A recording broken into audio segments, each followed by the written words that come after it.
भारत और किर्गिस्तान के बीच बढ़ते रक्षा सहयोग की कड़ी में दोनों देशों का संयुक्त सैन्य अभ्यास खंजर का 13वां संस्करण असम में शुरू हुआ, जिसका उद्देश्य आतंकवाद को रोकना तो है ही, साथ साथ शहरी युद्ध जैसी चुनौतियों से मिलकर निपटना भी है। इसके अलावा ये दोनों देशों के बीच एक पुराने राजनयिक संबंधों के परिलक्षण का भी द्योतक है। तो आइए जानते हैं अभ्यास खंजर 13वें संस्करण के विषय में कुछ महत्वपूर्ण परीक्षा उपयोगी तथ्यों के साथ।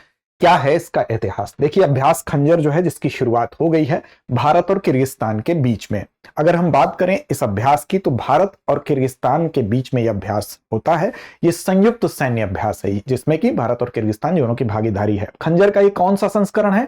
तो ये 13वां संस्करण है। और इसमें सबसे पहले जो जरूरी चीज है वो आपके लिए है कि ये कहां पर आयोजित हो रहा है। तो आयोजित हो रहा है सोनितपुर जिले में, जो कि असम में है, मीसामारी में। तो सोनितपुर में मीसामारी में इस अभ्यास का आयोजन हो रहा है और इसकी अवधि जो है वो 14 दिन की होने वाली है, यानी कि 14 दिन तक ये चलेगा अभ्यास, जो कि 13वां संस्करण है।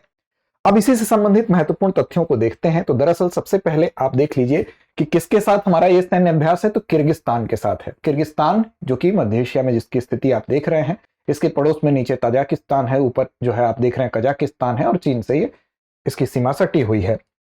अब देखिए, यहां इसके साथ जो सैन्य अभ्यास है, ये बेसिकली जो स्पेशल फोर्सेस होते हैं उनके बीच में कि इंटर ऑपरेबिलिटी यानी कि अंतर संचालनीयता को बढ़ावा देगा। मुख्य फोकस किस पर होगा? तो मुख्य फोकस जो है वो शहरी युद्ध पर फोकस होगा, विशेष तौर पर जिसको अर्बन वॉरफेयर कहते हैं, और साथ साथ आतंकवाद रोधी जो अभियान है उस पर फोकस होगा। और संयुक्त राष्ट्र का जो मैंडेट है उसके अंतर्गत, चूंकि संयुक्त राष्ट्र की जो सुरक्षा परिषद है उससे इस तरह के अभ्यासों की अनुमति ली जाती है और उसके जो नियम दिशा निर्देश होते हैं उसी के अंतर्गत इस तरह के अभ्यास जो होते हैं वो किए जाते हैं। अब देखिए, यहां पर इस अभ्यास की अगर बात करें तो 14 दिन तक चलेगा। स्पेशल फोर्सेस के बीच में अंतर संचालनीयता को बढ़ाना है। फोकस किस किस चीज पर आपको बताया गया। ये इसका इतिहास अगर देखें तो वर्ष 2011 से ही यह अभ्यास किया जाता है और वर्ष 2011 से ही प्रत्येक वर्ष, अगर एक बार पिछली बार जैसे किर्गिस्तान में आयोजित किया गया था मार्च 2025 में, तो इस वर्ष ये भारत में आयोजित किया जा रहा है, जो कि असम में सोनितपुर जिले के मीसामारी में इसका अभ्यास शुरू हुआ है। अब देखिए, यहां पर भारत की तरफ से देखें तो पैराशूट रेजिमेंट और साथ साथ स्कॉर्पियन रेजिमेंट जो है किर्गिस्तान की तरफ से इसमें हिस्सा ले रही हैं, जो कि स्पेशल फोर्सेस के अंतर्गत दोनों देशों के आती हैं। अब महत्व क्या है इसका? तो महत्व यह है कि दोनों देशों के बीच में सैन्य सहयोग तो बढ़ता ही है, साथ साथ एक विश्वास में मजबूती आती है। अब यहां पर इस अभ्यास में क्या क्या होगा? तो इसमें आप देखेंगे तो इसमें जो रूम इंटरवेंशन होता है, साथ साथ बिल्डिंग क्लियरेंस कैसे किया जाता है, आतंकवादी घटनाएं अगर होती हैं तो माउंटेन क्राफ्ट कैसे होगा, आतंकवाद रोधी ड्रिल्स का आयोजन किया जाएगा, ये तमाम गतिविधियां इसमें शामिल होंगी। साथ ही साथ इसके माध्यम से जो क्षेत्रीय सुरक्षा है उसको बढ़ावा दिया जाता है और रक्षा साझेदारी में एक नई मजबूती के प्रतीक के रूप में भी इस तरह के अभ्यास देखे जाते हैं। वर्ष 2011 से आयोजित हो रहा है, ये आपको याद रखना है। अब देखिए, भारत के लिहाज से अगर देखें तो भारत और मध्य एशिया के संबंध जो है उसका इतिहास पुराना रहा है। आप देखें तो प्राचीन समय में जो रेशम मार्ग हुआ करता था, यानी कि जो सिल्क रूट हुआ करता था, जो कि चाइना भारत से होते हुए मध्य एशिया होते हुए यूरोप को कनेक्ट करता था, एक प्रमुख व्यापारिक मार्ग था। इसके माध्यम से भारत मध्य एशिया से जुड़ा हुआ था और ये व्यापारिक मार्ग न सिर्फ रेशम, चूंकि एक महत्वपूर्ण वस्तु हुआ करती थी इस रास्ते से जिसका व्यापार होता था, इसलिए इसका नाम ही सिल्क रूट पड़ा था, लेकिन इसके अलावा अन्य जो व्यापारिक वस्तुएं थी उसका भी व्यापार होता था। साथ साथ अगर हम देखें तो धार्मिक और सांस्कृतिक दृष्टिकोण से भी ये व्यापार मार्ग जो है वो एक दूसरे के साथ संस्कृति साझा करने में भी एक अहम योगदान निभाता था। तो रेशम मार्ग के माध्यम से भारत मध्य एशिया से कनेक्ट था। इसके अलावा बौद्ध धर्म को लेकर आप बात करें या सूफी परंपरा को लेकर बात करें, इसके माध्यम से भी दोनों देशों में कनेक्टिविटी पहले से देखी जा रही है। 1991 में जब यूएसएसआर का जब विघटन हुआ, यानी सोवियत संघ का जो विघटन हुआ, उसके बाद भारत और मध्य एशिया के बीच में जो रिलेशन है वो भी भारत को एक नई, हम कह सकते हैं कि नए अवसर के रूप में दिखाई दी, जिसमें कि जो भी उसी के अंतर्गत एक देश था वो था किर्गिस्तान। अब किर्गिस्तान का अस्तित्व जब आया तो भारत ने उसको शुरू से ही मान्यता दी। अब 1992 में भारत और किर्गिस्तान ने के बीच में, इसीलिए भारत मान्यता देने वाले पहले देशों में से एक था, और भारत और किर्गिस्तान के बीच में राजनयिक संबंध भी जो है आप देखेंगे 1992 से ही स्थापित हो जाते हैं। 1994 में जो किर्गिस्तान की राजधानी थी बिश्केक, वहां पर भारतीय दूतावास भी स्थापित कर दिया जाता है। तो भारत इसी के अलावा अगर आप देखेंगे अन्य पहलों के अंतर्गत भारत का हमेशा से इस पर ध्यान केंद्रित रहा है कि कैसे इसके साथ संबंध को बेहतर किया जाए। तो 1992 से राजनयिक संबंध, 1994 में बिश्केक में भारतीय दूतावास की स्थापना को कह लें, साथ साथ 2012 से ही भारत ने विशेष टारगेट करते हुए इस क्षेत्र को अपनी जो कनेक्ट सेंट्रल एशिया जो पॉलिसी थी वर्ष 2012 से उसको चलाया, और इसके माध्यम से भारत की कोशिश थी कि हम सामाजिक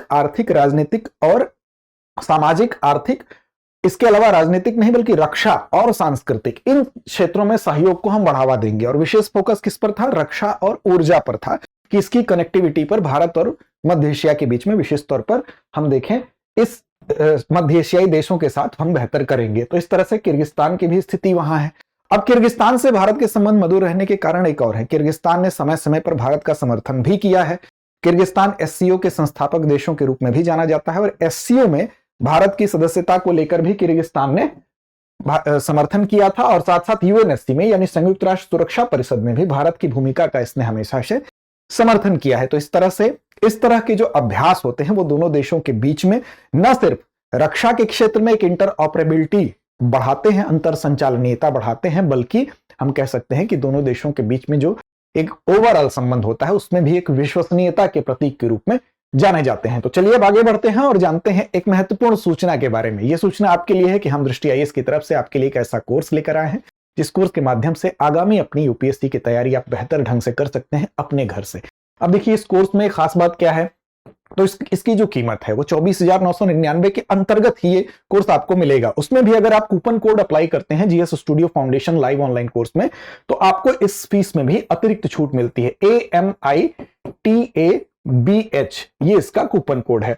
अब देखिए ये आपके लिए कोर्स स्पेशल इसलिए भी है कि जब आप ऑफलाइन बैच में फिर एडमिशन लेने आएंगे तो ये पूरी की पूरी फीस यहां पर एडजस्ट कर दी जाएगी। तो इस तरह से एक तरह से देखें तो ये निःशुल्क हुआ आपके लिए, साथ साथ अभी जो फीस है उसमें डिस्काउंट आपको मिल ही रहा है। अब देखिए इस कोर्स के माध्यम से आपको 1250 प्लस घंटों की क्लासेस मिलती हैं। इसके अलावा आपको करंट अफेयर्स के 2 साल का पूरा कवर किया जाता है। उस क्लासेस की एक्सेस भी मिलती है, करंट अफेयर की आपको जो प्रिंटेड मटेरियल है वो भी मिलता है, साथ साथ आपको 18 क्लास टेस्ट मिलेंगे। तो आपकी एक पूरी समग्र तैयारी होती है इसके माध्यम से, वो भी बिल्कुल 14 माह के अंदर पूरे सिलेबस को कवर किया जाता है। तो आपको अगर आगामी परीक्षा की तैयारी अभी से करनी है तो एक बेहतर मार्गदर्शन में ये तैयारी आपकी हो सकती है। तो इसके लिए आपको बैच की अगर बात करें तो हिंदी माध्यम 3 फरवरी, इंग्लिश मीडियम 4 फरवरी और इंग्लिश मीडियम 5 फरवरी से बैच भी है। अमिताभ कूपन कोड का इस्तेमाल करिए, दृष्टि लर्निंग ऐप को डाउनलोड करके वहां से जब बाई पर आप जाएंगे तो आपको ये कोड इस्तेमाल करना होगा, तो अतिरिक्त छूट का लाभ आप पा सकते हैं। डिस्क्रिप्शन में आपको लिंक भी मिलेगा। तो चलिए अब चलते हैं अभ्यास प्रश्न की तरफ, लेकिन उससे पहले कुछ महत्वपूर्ण बातें। और देखिए अगर आईटी सेंटर की बात कर ले या टेलीमेडिसिन लिंक की बात कर ले, ये सब भारत के द्वारा वहां पर प्रयास किया गया, किर्गिस्तान में प्रयास किया गया। साथ साथ भाभाट्रान 2 यानी कि कैंसर उपचार के लिए भाभाट्रान 2 भारत के द्वारा किर्गिस्तान में किया गया एक अतिरिक्त प्रयास था। शिक्षा और तकनीकी सहयोग परियोजनाएं वहां पर बहुत सारी स्थापित की गई भारत की तरफ से। तो अभ्यास जो खंजर है वो भारत की हम कह सकते हैं कि एशिया में सुरक्षा और रणनीतिक उपस्थिति को तो दिखाता ही है मध्य एशिया में। साथ साथ अगर हम देखें तो रेशम मार्ग के द्वारा हमारी जो प्राचीन कनेक्टिविटी रही है उसको और आगे ले जाने की जो हम ये बात भी करता है। तो ये बातें आप स्पष्ट रखेंगे तो इसका कई ढंग से इंपॉर्टेंस है। अब आपको जवाब देना है कि अभ्यास खंजर का 13वां संस्करण कहां आयोजित किया जा रहा है। लेह लद्दाख में, जोधपुर राजस्थान में, मीसामारी असम में या पोर्ट ब्लेयर अंडमान में। तो इस प्रश्न का जवाब कमेंट बॉक्स में दीजिए। साथ ही साथ हमारे टेलीग्राम चैनल को अभी तक आपने सब्सक्राइब नहीं किया तो कर लीजिए, दृष्टि आईएएस यूट्यूब, और साथ साथ हमारे यूट्यूब चैनल को सब्सक्राइब कर लीजिए ताकि हमारी अन्य वीडियो आप तक आसानी से पहुंच सके। और आपके सब्सक्रिप्शन से हमें प्रेरणा मिलती है और बेहतर करने की। तो लड़ते रहिए, अपने लक्ष्य की ओर बढ़ते रहिए। अब एग्जाम की तैयारी को और बेहतर करने के लिए हमारे चैनल को लाइक, शेयर और सब्सक्राइब करना ना भूलें।